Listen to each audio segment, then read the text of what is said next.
So living on the East Coast, I got a call yesterday afternoon from my wife, and she said, we have a major leak in our roof. First thought I had was, well, of course, because we just spent a couple thousand in other areas of the house getting it fixed up. So what's one more roof repair to add to that list? So we went through the process. We actually used Modernize, which is one of our partners here at Hatch, to find a roofing company to help us repair.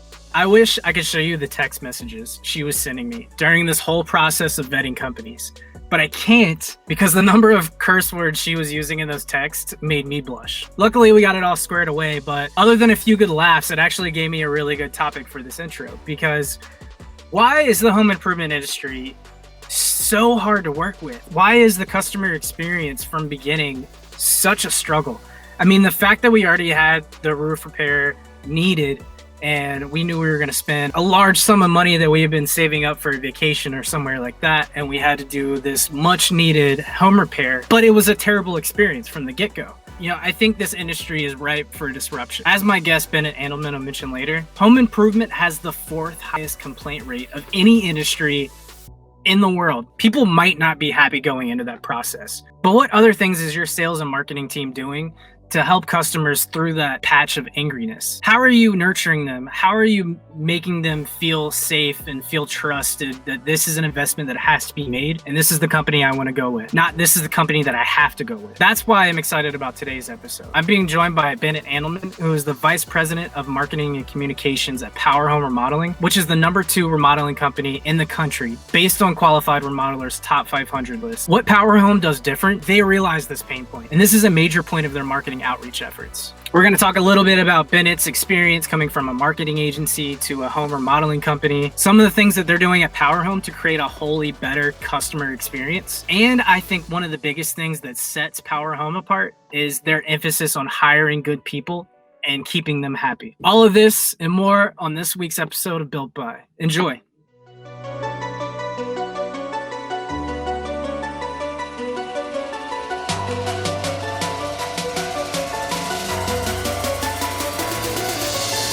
Hey everyone, thanks again for coming back to another episode of Built By.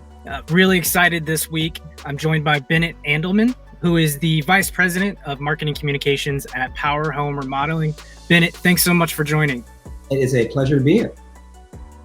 Awesome, man. So I love to start for the viewers and the listeners to get an idea of your current role, how you are helping Power Home's efforts. I'd love to hear, just a quick little 2 to 3 minute kind of synopsis of your role and, how you help over there. Absolutely. So the current role, as you suggested, is Vice President of Marketing Communications. So what does that mean in this organization? We are basically responsible for the brand, and that is a large and robust name specifically. So let me kind of break that down a little bit. We really are the creative agency for the business, and that essentially means that we're responsible for the main buckets of the business, and those buckets are as follows. One is the brand. What are we saying to the universe, specifically in the digital universe?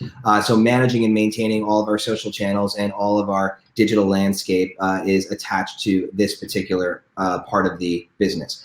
In addition to that, we have what I would refer to as the business of the business. What are the inner workings of the business, both in HQ, which is made up of your traditional enterprises, as well as what is happening throughout the course of a customer and candidate journey. So when it comes to candidate journey, from the associated, proverbial knock on their door, if you will, the inbound and outbound side of that, all the way through the communications funnel and on into new hire and onboarding, as well as on the customer side, how are we generating leads? How do those leads flow through the funnel? And what ultimately happens post-installation on the loyalty side of our business, we're responsible for that as well. And then really outside of that, it's really just the employee brand. So once you're onboarded and once you're happy, at least initially, how do we maintain that happiness? How do we retain really talented employees? And how do we make this the #1 company to work for? And so that is a big, big, big part of what we do on a day in and day out basis. And all that is done through a makeup of about 25 individuals. We have marketing strategy, which I help oversee, as well as the lives attached to our side of the business. We also have corporate communications and PR, which is government relations, crisis communications, and traditional PR or media. We have a digital side of our business, which obviously is made up of that social media I was talking about earlier and digital communications as a whole, including inbound lead generation and website maintenance, SEO, SEM. And then, of course, we have the core part of our side of the business, which is the creative units. We have film, photo, design, copy, and then creative operations or project management and traffic management, which oversees the flow of all that work. That's awesome, man. It's interesting. I want to go back to what you mentioned about the acting as kind of an agency for Power Home, and it sounds like it's a very robust. I mean, you have an internal agency there. I mean, almost every aspect that you just mentioned. You yourself came from an agency background, working with major brands before you got into the home improvement, home remodeling industry. How was that transition for you, coming from running big numbers with advertising and working with those big brands, and then coming into a role like this? It was wild. Honestly, I never in a million years pictured that I'd be working for a remodeling company, for sure. And I grew up in the kind of the marketing, advertising side of our world when I was a graduate from university. And I always thought that I'd be there. I was going to be an agency guy forever. I just loved the ambiance of that. I was a partner at an agency by the name of Alibaba Communications for some time. And my two partners and I, we would focus, frankly, on food, fragrance, and finance. Those are the three series of businesses that we would be attached to. And in about 2004, 2005 timeframe, I was approached through friend of a friend of a friend to meet Jeff Callender, who's one of the co-founders of this organization. He and his cousin Adam founded the organization in 1992.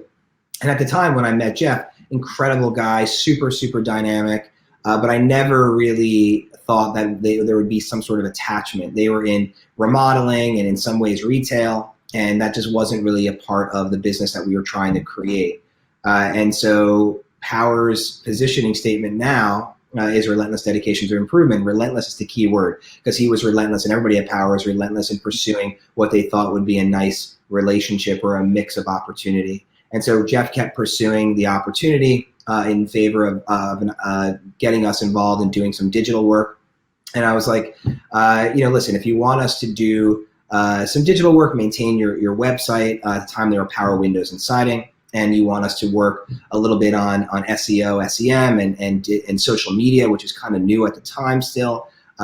We'd be happy to do that, but forewarning, this is really not our mix. But lo and behold, we ended up getting involved and became one of the largest parts of our business at the time. And we did a lot for them on the digital side. But what I noticed over the course of that time was that there was a little bit of a disconnect with what they wanted to do ultimately as an organization and the limitations of their brand.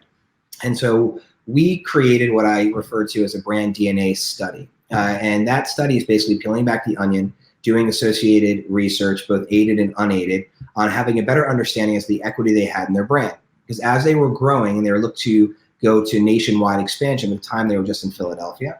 But at that point, they also wanted to expand their vertical lines into roofing and other product verticals that had nothing to do with windows and siding. So hence the name Power Windows and Siding didn't make a lot of sense. And if you were a canvasser on our side of the business and you were knocking on someone's door and you said, hey, Mr. and Mrs. Jones, I see you have some streaking on your roof. My name is Bennett Andelman, and I'd love to be able to set up a free estimate for you. Would today or tomorrow work? Well, what's the name of your business, son? Well, we're Power Windows and Siding. Let's instill a lot of confidence in the consumer. So what are you supposed to do in that moment? We wanted to conduct a series of research efforts in order to figure out what was appropriate as far as name, identification, rebranding, and all those things that go along with it. And we ended up doing that. And at the end of that presentation, the following day, Jeff called me up, really, really pleased with the opportunity to dive deeper into that side of the business and understand the necessity of a rebrand. But we don't want to have the agency do it. We'd rather have you do it individually and come over and work for Power. And that was a real interesting kind of crossroads for me in my career. I had a lot of autonomy in the agency. I loved my business partners. I loved the people that we work with. We were a growing firm, and I really enjoyed it. But one thing was really clear to me. Every time I would visit Power Windows and Siding at the time, and I'd go in for a meeting with the business partners and the associated chief executives within the organization at that time, I would leave with this sense of just frustration, and I didn't understand why, other than like I just loved the dynamic between that group. There was a lot of healthy debate. There was a lot of ideas and opportunities, and those opportunities leading to execution, which working with multinational businesses throughout my career in the agency side and small mom and pop shops and everybody in between. One thing that was clear about Power that wasn't so clear in all these other relationships I had was that they just cared so deeply about each other. And it was this whole mentality of no one is going to be unheard. Every idea is valid. And we are going to continue to challenge ourselves and stretch ourselves in order to get to the truth of an idea and then ultimately the execution of that. And that was really favorable to me, and I just fell in love with the whole concept of it. And I also saw what they had planned for the future, which was inevitable expansion nationwide, and to completely change the face of an industry that is fraught with unscrupulous business activity. That is the fourth most complained about industry in the country. And when you have that stacked up against you, the only thing you really have to do as a business is just be better than everybody else. Just actually live your values, actually make sure the customer is satisfied at the end of a transaction, at the end of an installation and beyond. And if you can do those things, you could be a giant in this industry. And over the years since coming on board, and certainly way prior to me coming on board, they had that mentality, they had those values, they were living by them, and now we just execute on them daily. That's awesome, Bennett. It sounds like it was kind of a startup mentality there where, you said every idea was valid and people could bring things to the table. And I'm sure that means a lot of trial and error. Went some directions that didn't work, found out what did work.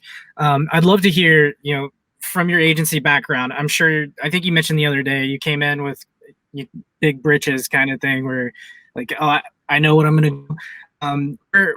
What were some of the things that worked from your previous experience, and what were some of the things you kind of had to learn on the fly that kind of stand out to you? Well, first and foremost, to your exact point, I kind of walked in there thinking, like anybody, I think that comes from the agency side over the corporate side, oh, this is going to be so easy. I'm juggling 1,000 clients already, and they all have different problems to solve, and I'm working in different channels of the advertising community, and I know everything. And that wasn't the case at all. I am as busy for the last 10 years that I've been at Power and as I've ever been, including during this crisis, but I have always been super, super busy trying to balance very complex problems with the understanding of how do you take complex problems and make them not only solvable problems, but easily digestible depending on your constituency. But when I walked in there in particular, I felt like, okay, we were going to go in, I was going to go in, and we were going to continue to do some advertising, traditional direct response and brand-based advertising as a major conversion tool for the business. And while I knew that we were a big outbound model, meaning that we spent the majority of our time, the bulk of our employee base is canvassing. They are actually knocking on doors 6 days a week. And we are in retail. We are in BJ's and Sam's Clubs nationwide. And we are also in every possible event you can be at that has a large meandering kind of family-oriented crowd. So your home shows, your car shows, your wedding shows, and everything in between. And the majority of the earnings that we have as a business, the sales opportunities that we receive, come from that group. But my assumption is, and incorrectly, was that I was going to just focus on steering the ship in not a completely different direction, but add to that diverse portfolio. And what I found in the beginning of my tenure and sitting down with our current co-CEO, Asher Rayfield, was that is actually not what the business needs. The business at that time needed more bodies, and not just bodies like people that weren't qualified, that can just knock on the door and their attitude didn't matter, and their appearance didn't matter, and their hygiene didn't matter, and all these other things. We needed real talent that would otherwise want to go to Google or go to Facebook or go to or Silicon Valley in general or go to Wall Street. Like, those are the people that we're looking for. And we're also looking for lawyers, and we're looking for teachers, and we're looking for everybody that can walk already in not maybe with all the values that we represent as a brand, but at least with the core values that we represent as a brand.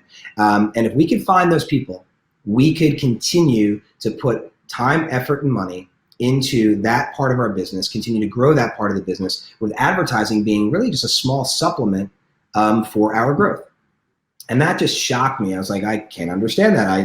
I come from an agency model. I don't know what to do with that information other than really listen, pay attention to what is happening around me. And that culture is king at Power, and that great employees make great consultants for our clients, and great relationships with our clients based on that consultancy will create new business. And I shifted my thinking almost immediately into, okay, well, instead of being a traditional ad agency type of style, we're going to focus on internal communications in two facets. Internal communications when it comes to making our people happy, those that are there, those that are thriving, those that meet that standard of values, and also looking at opportunities outside of that. How do you bring in talent? Well, one of the things you have to do in order to bring in talent, especially talent that's going to a remodeling company, and especially talent that you're asking potentially as an entry-level position to knock on doors in all kinds of weather, how do you do that? Well, you need to figure out ways that showcase that this is actually real. That you may not have woken up this morning saying, I don't want to sell windows. That's like certainly not what anybody wants to do when they're in elementary school. But you could do this really well and be a part of something incredibly special.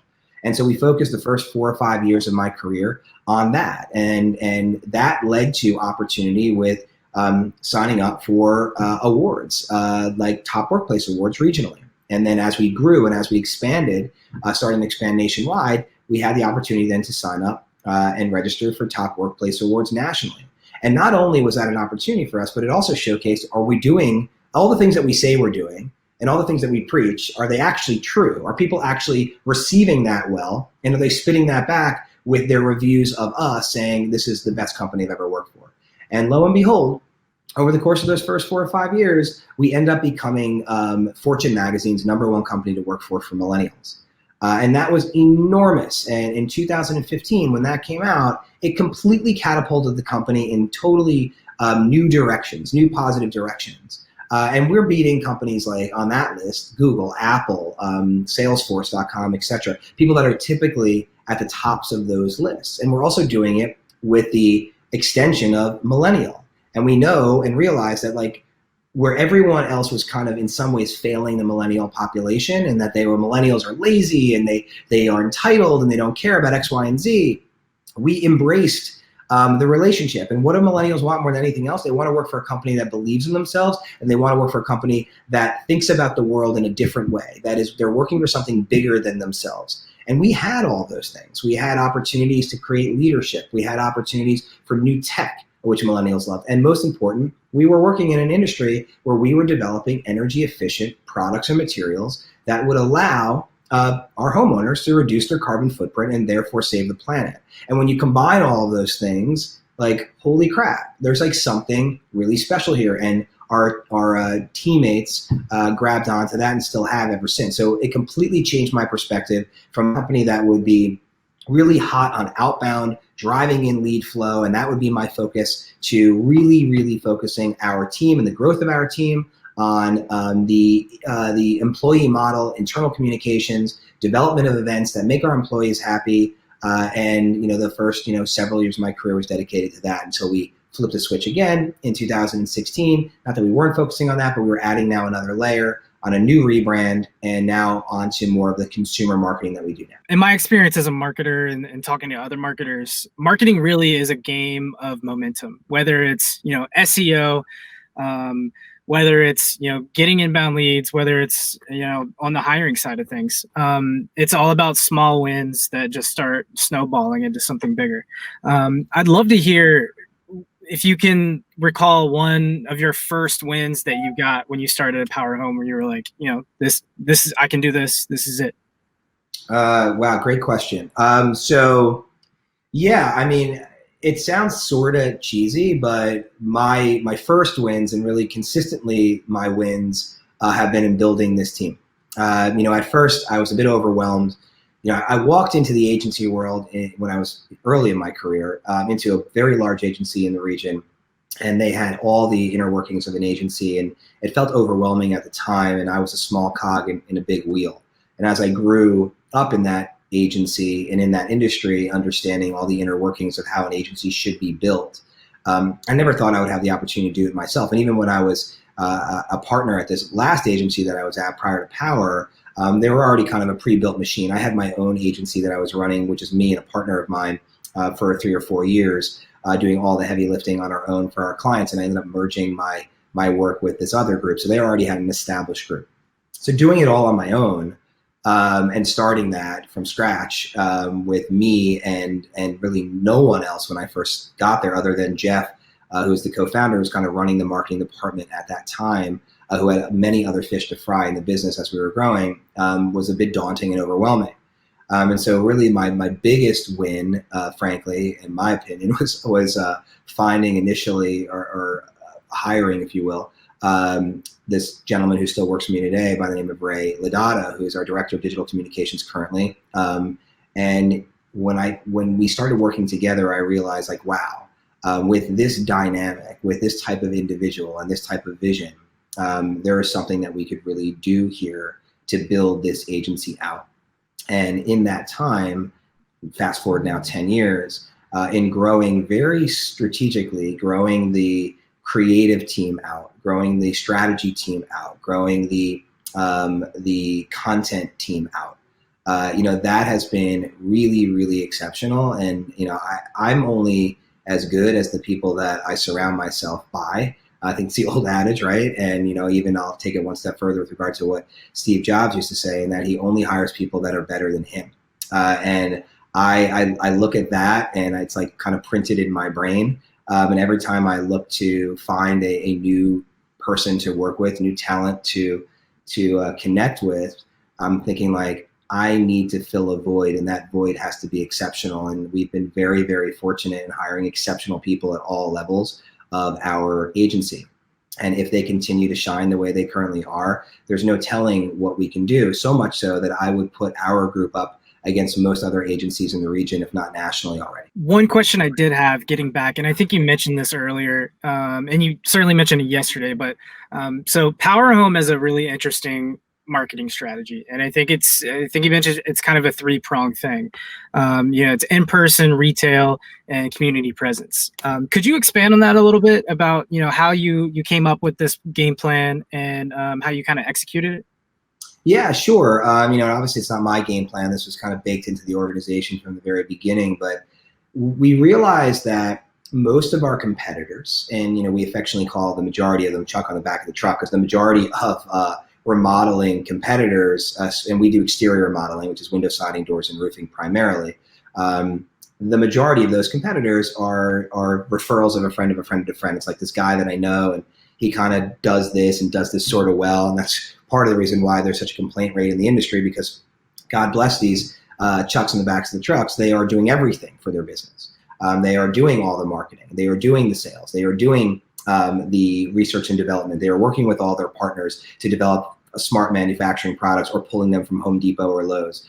They are doing all the installations. They're doing the billing and the accounting. So there's too much that those people are enduring, and that's why a lot of their relationships with their customers fall short of expectation. So from the very beginning, not only did we want to set up, or the company, I should say, wanted to set up a real organization that had very specialized focus in different areas to ensure that was never going to be the case for our homeowners. One of the major divisions that they were talking about from the beginning was this idea. Back in the day, it was called marketing, and now it's customer development. Was how do you develop a model where we're not waiting on the customer to come to us? Like, the reality is, when people wake up in the morning, typically speaking, and I'm a homeowner myself, you don't wake up and say, man, I would love to spend $15,000 on windows today. I hope somebody calls me, or I should pick up the phone and get that done. What happens is, like, oh shit, I have a leak in my roof. Now I need to call somebody, and I have no idea who to call. So what do? I call my buddy. Did you get your roof fixed by somebody? Oh yeah, this guy did it, and he was kind of half okay, but he showed up on time. So, and the roof didn't break, so I guess it's okay. And then you go down that road. but it's already like way too late. There's already a leak going on. You're already dealing with rotted wood and all this other damage. And like, why put yourself in that position? But that's what happens more often than not. And the organizations that do what we would call inbound marketing exceptionally well are consistent in that approach, but they're also knowing that they have to take a lot of losses with some of those wins on advertising. And we didn't want to ever be in that position. So we were like, why don't we just be the opposite of what most people are doing? And why don't we find our customers? Instead of letting them come to us, we're going to go to them.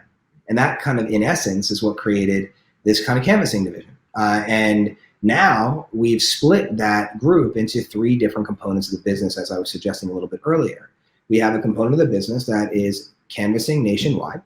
And we're in 16 territories now, soon to be 17 territories nationwide. And you have men and women that are incredibly talented. Again, not like what you've done, a high school dropout or a student that is doing this part-time, right? Like, these are talented collegiate graduates that could be doing a lot of different things in the world, but they're doing this because they know that it matters and they're making a lot of money at it. And they're out 6 days a week on average, knocking on doors for 6-7 hours.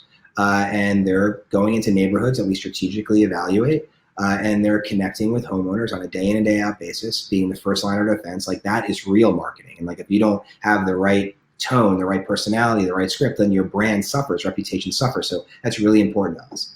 So they're knocking on those doors. And then we have a whole different faction of customer development representatives that are in Sam's Clubs, BJ's Clubs nationwide, doing exactly the same thing with a partnership with them. And that's really huge and important for us because homeowners, by and large, in those stores trust those brands. And those brands trust us that we're going to deliver exceptional experience. And that really helps us as well.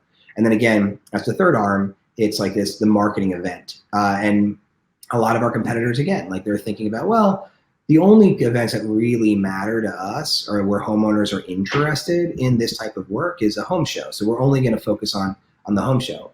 And that's not our model at all. Like, we focus on any show that we think a family-oriented single homeowner kind of constituency is going to be. And we do a really effective job of that. Now, that's not to mention, obviously some of the other revenue streams that are coming into the organization, of course, where you have, your traditional job signs, we have our SEO campaigns, we have our digital presence, we have digital lead generation, we have repeat customers, and we have an inside sales division that is constantly on the phone day in and day out, calling prospective customers and existing customers that had other work that potentially should be done to their homes and generating opportunities that way as well.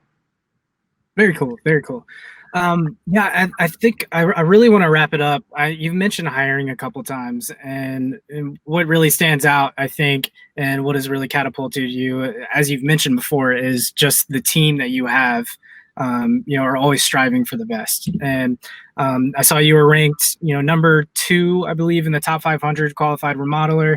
And you're also, ranking high in almost every, employee satisfaction thing. I think you mentioned yesterday you were outranking like Apple and other companies that are large and well known.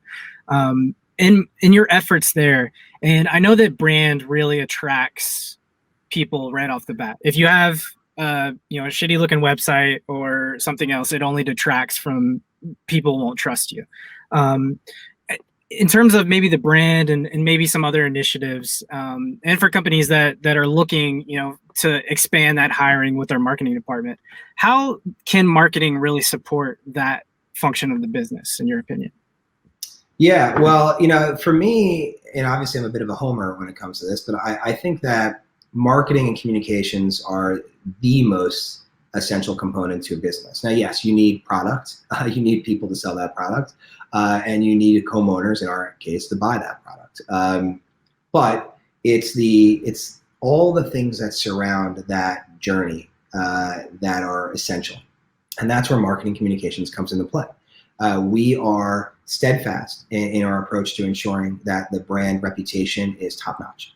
And to your point, we focus a ton of our attention to an NPS score that is the highest in our industry and among the highest in the nation, which again, with an industry that has the 4th most complained about in the world, or in the United States anyhow, to have an NPS score as high as we have or to have a satisfaction rate, a customer satisfaction rate of 96%, again, among the highest in our industry, if not the highest in the industry, is all about communications and service, and this feeling that I get you and you get me. And that is a hard opportunity if you do it incorrectly, especially with a homeowner that is already skeptical when you walk into their home for the very first time. And MarCom plays a big role in all of that. It's not only the development, to your point, on website and making sure that the messaging on the website is an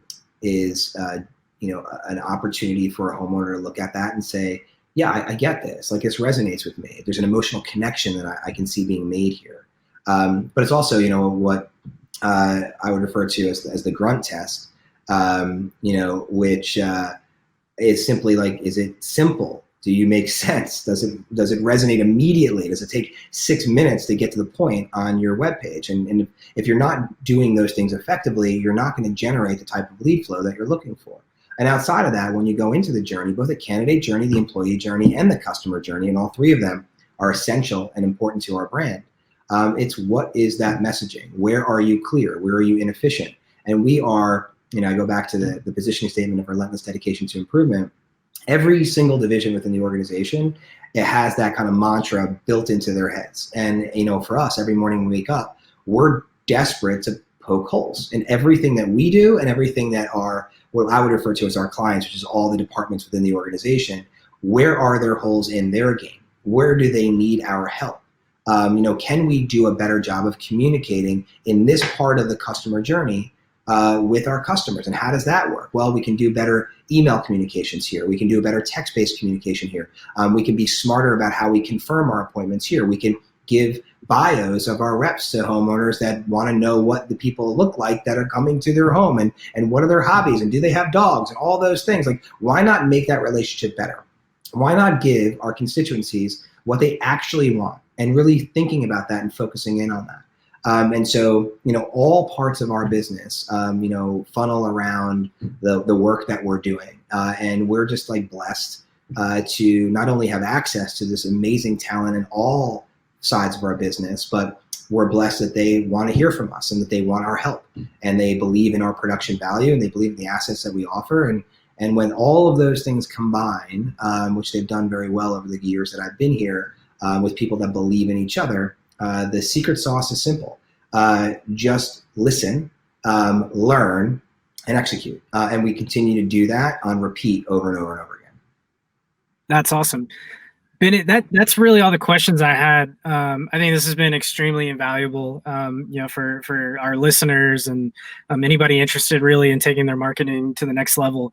I really appreciate you coming on, man. Is there let's say someone wants to, learn a little bit more about Power Home, whether they're interested in checking out your employment, opportunities. Is there any specific website they should check out or anything there? Yeah, absolutely. Thank you for that plug. It's powerhrg.com. And there's candidate opportunities on there if you want to apply for anything. And there are obviously a whole bunch of opportunities for customers to sign up for, prospective customers to sign up for a free estimate. There's also a whole bunch of other information on there to give you a better understanding as to the brand and what we're up to and the products that we sell and the people that we hire.